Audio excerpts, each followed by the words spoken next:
બાબત છે મામલતદાર કચેરી રાપર તરફથી અમુક નક્કી કરેલા માણસો ઈસમોને નોટિસો પાઠવવામાં આવી છે. તે પણ હું એમ માનું છું કદાચ કોઈ દફતરને જોયા વગર કે દફતરનું ચેકિંગ કર્યા વગર નોટિસો આપવામાં આવી છે.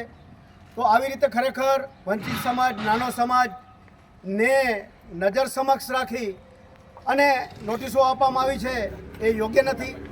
હમણાં જ અમારા અગ્રણી એડવોકેટ અને નોટરી બકુલભાઈ ઠાકોરે વાત કરી કે આ બાબતમાં સમગ્ર સમાજ અમે એક થઈ લડત લઈશું અને હાઈકોર્ટ સુધી આ બાબતે જશું.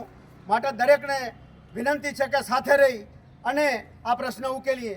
આટલી મારી સરકારશ્રીને પણ વિનંતી છે. એવું મેં હમણાં બકુલભાઈ અને મેં મામલતદાર સાહેબને પણ આ વાત કરી છે. કોઈ કિનાખોરી રાખ્યા વગર જે કોઈ દબાણો કદાચ કરેલા હશે તો અમે સાથે રહી અને એવા દબાણો ખુલ્લા પણ કરાવશું.